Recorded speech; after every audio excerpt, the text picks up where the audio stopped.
welcome to Grounding Divinity. My name is Amanda and welcome to the 4th episode. If you're returning, thank you very much for joining me again. I really appreciate all your comments and your love and your support. And if you're new to the space, welcome. Enjoy. So I'm just going to run through some writings, some channeled writings that came out for this episode.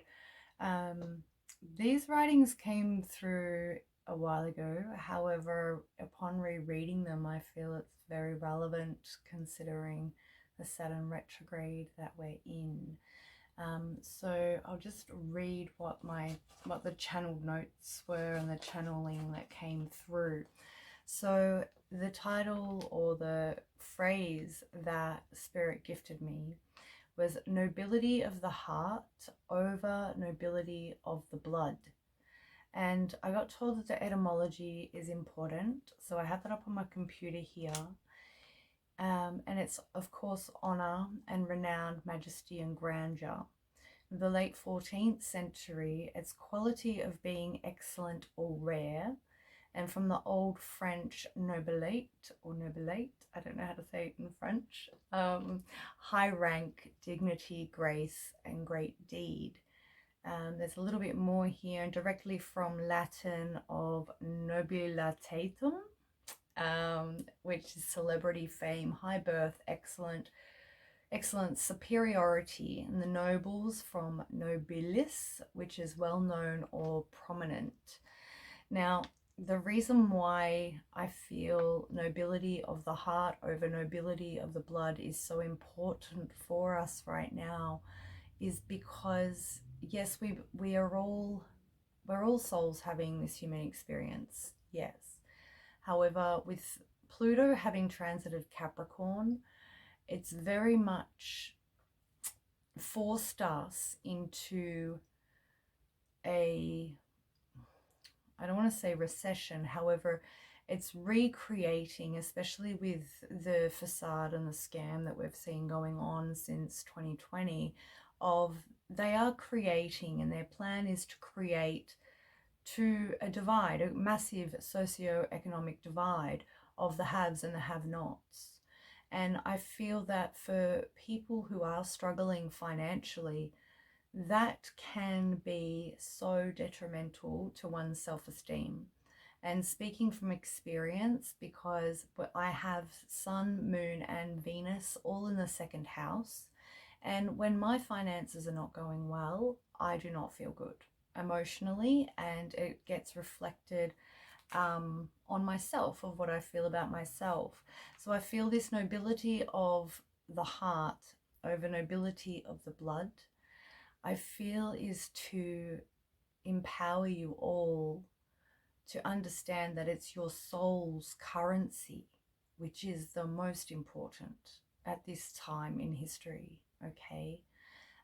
So what I've written down here is, that came through is, as individuals, we'll be more inclined to shift to a fresh perspective and renewed sense of self. We'll be releasing ourselves from the prisons imposed on us or the abuses made towards us, especially when we saw Sun and Jupiter conjunct, step from 14 to 15 degrees as that crossed Nasus, which is an asteroid. If you want to have a look at what Nasus is, I have mentioned it on previous videos. So on a collective and global level, this is the first step of many, a most monumental one, for leaving the old timelines and stories in the past where they belong, and working happily and walking towards our new destined paths and futures going forward. So since the 14th of March, there has been a strong theme of dredging, purging, releasing, and liberating ourselves from all of the old cyclical karma we have been either consciously working on clearing or subconsciously looping ourselves in. Now, I'm going to pause myself here because this is bringing to mind with the Saturn retrograde in Aquarius. It's the last Saturn retrograde we'll see in Aquarius. The next one actually stations retrograde at 0 degrees of Pisces and retrogrades back into Aquarius next year. So this is bringing me to that void space that I spoke of in between Mercury stationing direct, and at the same time, or within I think a day, we had Saturn station retrograde, and we're in that void space of clarity where we had the Mercury overload of that station direct energy over the top of us, and we were in that phase of Saturn coming to its pause moment on the pendulum, still moving by minutes forward, a tiny fraction, a few minutes before it actually started retrograding. So we had that Saturnian amplification as well, on top of the mercurial energy. And then when the mercurial energy subsided and Mercury started going direct, it was more of a Saturn focus of like, what have you been working on? Have you been doing the things that you said you wanted to do, especially being Aquarius when it comes to connections and in your social spheres, you know? So I'll continue. It says, each time breaching the surface for air, feeling the brand new beginning, and feeling it literally within reach, yet to receive another reminder of what was left behind. You need to clear what is still anchoring you to the past. And this is what Saturn retrograde is going to assist you in getting very, very clear and crystal clear on. This week it is time to unhook the chain from the boat and joyfully yell, drop anchors, chain and all, for one last time. No more anchors away. We're not carrying these anchors anymore. There's a lot of energies from the past who will attempt to hook back in. There are a lot of energies from our past subconscious as well that will attempt to hook back in and drag us back in and draw us back into those older timelines that we've worked so hard since the equinox, and especially in the lead up to the equinox, to actually clear and stand in our power. Okay, so we're no longer carrying any anchors whatsoever, any baggage, any hooks, cords, attachments, anything like that from our past timelines, our past, I want to say, level of consciousness. Okay, we're dropping all of that off in the quantum. So I'll continue. As your subconscious attachments to your identification of the past version of yourself are exactly what have been weighing you down and holding you back. So neutralizing that anxiety / excitement along the spectrum and polarizing your frequency to the desired unknown timeline of your dreams. So complete and utter negative capability. Yes. We don't know. We don't know for certain what is coming in.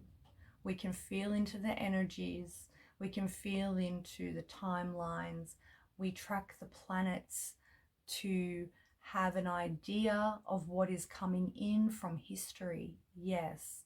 However, ultimately, how that is presented and how things are delivered, we don't know. So we have to operate in negative capability and keep our vibration high so that we are open to receiving and from a space of gratitude. Okay, so I feel to leave it there for the channelings, and yeah, I just want to say, like, I've been sharing on my Instagram and on my Facebook and things. I've been dealing with a lot of past patternings with regards to having survived narcissistic relational patternings and things like this. And I feel a lot of that is coming out more and more with South Node Scorpio. A lot of it is being revealed to the surface for the collective to look at, even though we knew going into 2020, before all of this stuff took off, that it was going to be a relationship focus for up to the next decade. Yes, so now all of these unhealthy patterns and dynamics that we have in connections, and what our, I guess, quote unquote default settings are in relational styles, how we love, how we desire to be loved, and also how we share our time and our resources with those that matter to us, whilst also being so highly discerning from within our hearts of who and what will be coming forward with us in our new timeline.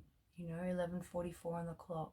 We can't have people in our fields or in our realities who don't see our vision. And granted, there's a lot of power in keeping our visions to ourselves in order for them not to be tainted or for anything other external energies to come in and tamper with them energetically. However, at the same time, there's a great, tremendous amount of power, I want to say a tremendous amount of power in when you have that community around you, when you have those connections around you that can see your vision and do support you and really believe in you and are there on those days when you feel like you can't keep going and you can't pick up and keep going. I've been there, we've all been there, so I think this Saturn retrograde is going to be really highlighting that for us. And South Node Scorpio is going to be assisting us in revealing more and more layers, because there's no veil anymore. It's chosen ignorance across all levels and all frequencies of consciousness, and we will only be revealed what we are ready to see when we are ready to see it. No matter how much we ask for the truth, if we are not energetically at a capacity to receive that, the truth of the truth, we will be given half-truths until our resilience and fortitude has been built up enough to receive the, I guess, bomb drop that we really want to bring our own tower moment in and clear the air and clear the foundation for us to rebuild, going forward. So I really hope that serves. And I feel to go into the tarot collective reading right now.